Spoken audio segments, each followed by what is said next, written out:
Donc, nous voici pour la deuxième partie du chapitre consacré donc à la Deuxième République et au Second Empire. Et donc on avait vu qu'en décembre 1848, Louis-Napoléon Bonaparte, donc le neveu de Napoléon Ier, est élu triomphalement président de la République. Donc on va s'intéresser là dans cette séance à la nature du régime du Second Empire. Alors d'abord, il faut bien voir que la Constitution de la Deuxième République ne permet pas au président de se représenter pour un deuxième mandat. Donc il peut effectuer qu'un seul mandat de 4 ans. Et Louis-Napoléon Bonaparte, on imagine, veut conserver le pouvoir. Et en décembre 1851, il organise un coup d'État afin de conserver, on va dire, la présidence à vie, sachant qu'une insurrection est tout de même durement réprimée à Paris. Alors, il va quand même demander l'avis des citoyens en organisant ce qu'on appelle un plébiscite. Alors, ça vient du mot plèbe. La plèbe, c'était, on va dire, la foule chez les Romains. Un plébiscite, en fait, c'est un vote où on répond par oui ou par non, mais en fait, on connaît, on va dire, le résultat à l'avance. C'est-à-dire que, sinon on appellerait ça un référendum, quand on pose une question aux citoyens. Un plébiscite, en fait, ça sert plutôt à flatter un dirigeant. C'est-à-dire qu'on sait très bien, vu le contexte, vu la propagande, la censure, etc., que les citoyens vont voter de telle ou telle manière. Donc, en fait, ça sert plutôt à conforter ou à flatter un dirigeant. Donc, Napoléon Ier en avait réalisé plusieurs, et donc Napoléon III, en tout cas, on l'appelle encore Louis-Napoléon Bonaparte, obtient, on va dire, le soutien des citoyens, et donc il va instaurer le Second Empire sous le nom là de Napoléon III. Là on pourra l'appeler effectivement Napoléon III. Donc Napoléon II, lui, c'est le fils de Napoléon Ier qui a jamais régné, qui a vécu plus ou moins exilé en Allemagne, on l'appelle l'Aiglon, le petit aigle. Donc Napoléon II, lui, n'a jamais régné. Alors je fais une toute petite parenthèse, mais pour distinguer deuxième et second, deuxième c'est quand il y a un troisième, second c'est quand il n'y a pas de troisième. Donc si on dit le Second Empire, c'est qu'il n'y a pas eu en France encore de troisième empire. Par contre, bien sûr, il y a eu une troisième république, et quatrième et cinquième. Donc c'est pour ça qu'on dit deuxième ou second. Bref. Alors, à voir qu'au départ, c'est un régime, on dira, autoritaire, il va reprendre à son compte l'héritage de son prestigieux oncle. Donc l'empereur, évidemment, concentre tous les pouvoirs, sachant qu'il choisit les ministres plutôt dans le camp des partisans de l'ordre, donc il s'appuie plutôt sur la droite, en tout cas les ex-républicains conservateurs qui se sont ralliés à lui.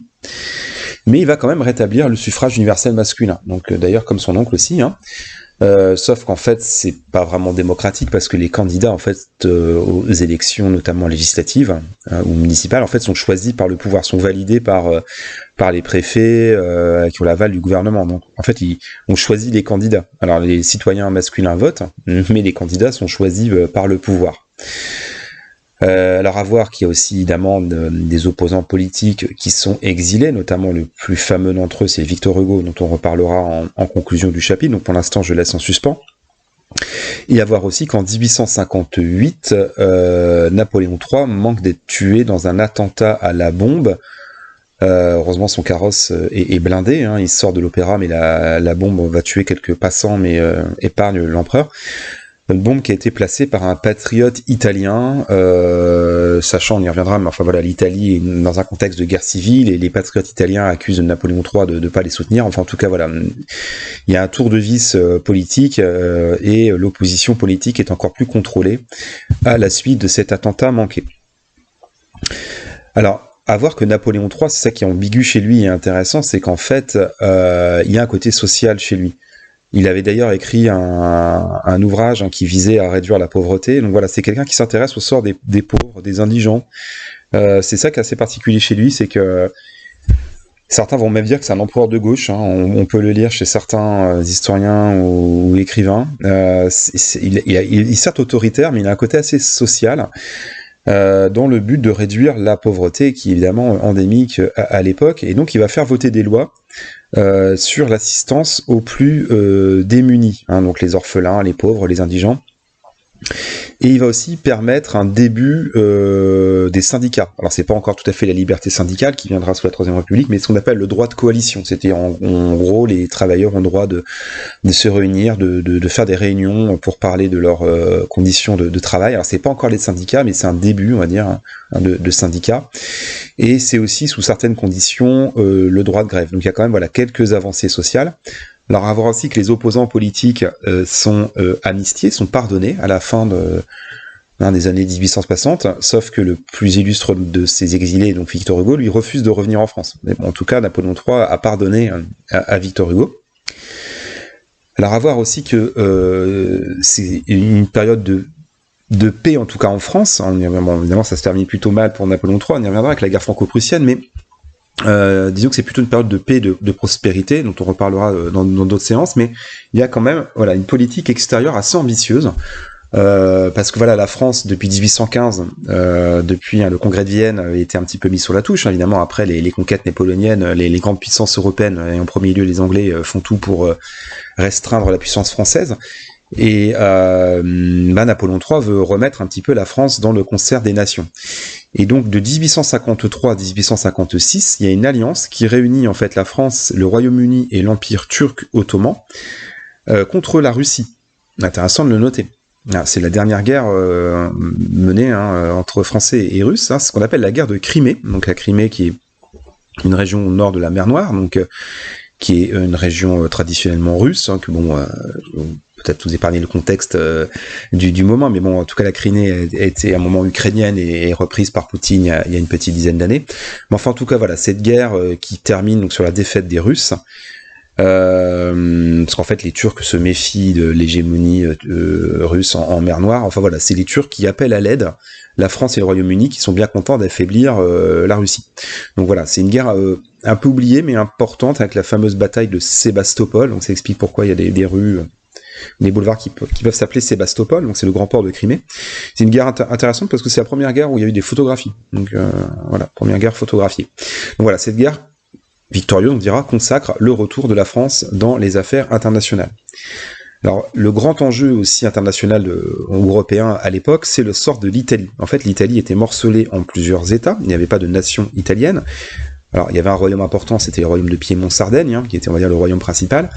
Mais en tout cas, les Italiens sont plus ou moins sous la tutelle des Autrichiens, et ils veulent leur indépendance et créer la nation italienne, avec un grand leader patriote italien très connu, qui s'appelle Garibaldi. Et là, Napoléon III finit par s'engager pleinement avec les Italiens contre les Autrichiens, avec deux grandes batailles, là aussi assez connues, parce que c'est des noms de rues, de boulevards, etc. Donc c'est la victoire contre les Autrichiens à Montebello, et la victoire également à Solferino. Donc en 1859, les franco-italiens, on dira, remportent la victoire contre les Autrichiens, ce qui va permettre la naissance de la nation italienne, qui va devenir une monarchie avec Victor Emmanuel Ier, qui était au départ roi de Piémont. C'est intéressant de le noter, le sort de l'Italie, qui a été créée, on va dire, en tant que nation grâce à Napoléon III. Alors à voir aussi, en 1866, il y a une expédition coloniale au Mexique. Alors c'est assez intéressant de le noter, je vais faire très court là-dessus, mais le Mexique, évidemment, était une colonie espagnole depuis le XVIe siècle, et il va obtenir son indépendance début du XIXe siècle, donc le pays est plutôt instable, et Napoléon III, qui a des ambitions, on va dire, internationales, veut profiter, on va dire, de la situation pour s'implanter au Mexique. Alors, ce qui paraît assez étonnant, mais la France n'a pas abandonné, on va dire, ses rêves de domination en Amérique. Alors, sauf que l'expédition finit par être assiégée à Mexico. Donc un échec, mais en tout cas, ça a noté une expédition coloniale au Mexique. Bon. Alors à voir aussi bien sûr que le pays qui va beaucoup pousser contre la France à l'époque et qui va, ça va terminer en guerre, c'est la Prusse. Donc la Prusse, c'est un royaume d'Allemagne du Nord. En gros, c'est la région de Berlin, donc l'Allemagne du Nord-Est, avec donc c'est une monarchie, mais l'essentiel du pouvoir est aux mains d'un chancelier, d'un premier ministre qui s'appelle Bismarck, donc très connu, qui est vraiment l'Allemand le plus connu de son siècle, qui en fait, en clair, entend unifier l'Allemagne, parce que si on a bien suivi, l'Empire d'Allemagne avait été démembré en 1806 par Napoléon Ier, à la fin du Reich allemand. Et donc les Prussiens, qui sont très ambitieux, qui en plus quelques années avant ont battu les Autrichiens, et donc voilà, qui se sont beaucoup étendus en termes de territoire, sachant aussi que l'Allemagne commence à s'industrialiser à toute vapeur et à rattraper l'Angleterre. Mais enfin, en tout cas, voilà, la Prusse veut réaliser l'unité de l'Allemagne. Évidemment, la France veut surtout pas avoir une grande Allemagne à ses frontières. Et la Prusse va en fait pousser à la guerre Napoléon III, qui est un peu piégé. Alors Napoléon III, lui, veut pas de cette guerre, mais l'opinion publique est plutôt anti-allemande, et il y a tout un courant, on va dire, qui pousse à la guerre contre la Prusse, et par des télégrammes, enfin voilà, on pourrait dire un piège, enfin voilà, un traquenard diplomatique. Napoléon III se retrouve en fait contraint à déclarer la guerre à la Prusse en juillet 1870. Sauf que l'armée française n'est pas prête à affronter la redoutable armée prussienne, qui est considérée comme la meilleure armée de terre, en tout cas en Europe à l'époque. Et en septembre 1870, l'armée française est vaincue à Sedan, donc dans les Ardennes. C'est un désastre militaire. Et Louis-Napoléon Bonaparte, d'ailleurs, cherche à mourir visiblement à la tête de ses troupes. Enfin voilà, il est évidemment effondré par la défaite, mais bon, sauf qu'il ne meurt pas au combat. Il est fait prisonnier par les Allemands, par les Prussiens, et il est contraint d'abdiquer. Donc c'est quand même une date importante, septembre 1870. C'est la défaite des Français à Sedan. Sauf qu'en fait, Napoléon III abdique, mais la guerre continue. C'est-à-dire, en fait, il choisit de se rendre, mais la France continue la guerre. C'est là où il est intéressant, il y a une étude intéressante, c'est qu'il déclare pas la fin de la guerre, mais en tout cas il se rend. Et la France va continuer la guerre. Donc Paris est assiégé. Je vous épargne le contexte, mais enfin il y a aussi un contexte de révolution politique en France, qu'on appelle la Commune, on en reparlera dans d'autres chapitres. Mais enfin en tout cas donc suite à l'abdication de Napoléon III, la Troisième République est proclamée donc en septembre 1870, mais la guerre continue jusqu'en janvier 1871, et finalement la France donc signe un traité de paix assez dur à Versailles, avec déjà la proclamation impériale de l'Allemagne. Donc Bismarck obtient la reformation du Reich allemand, ce qu'on appelle le Deuxième Empire. Et la France va perdre deux grandes régions, l'Alsace et la Lorraine. Donc on est là déjà dans les prémices de la Première Guerre mondiale. Donc c'est parmi les causes évidemment de la Première Guerre mondiale. En tout cas la volonté de revanche des Français après l'humiliation à Sedan et la perte de l'Alsace-Lorraine. Donc voilà pour cette partie donc consacrée, on va dire, aux enjeux politiques. Voilà, je vous dis à tout de suite pour la suite. On va s'intéresser au développement industriel et au sort de Paris également. Voilà, allez, à tout de suite.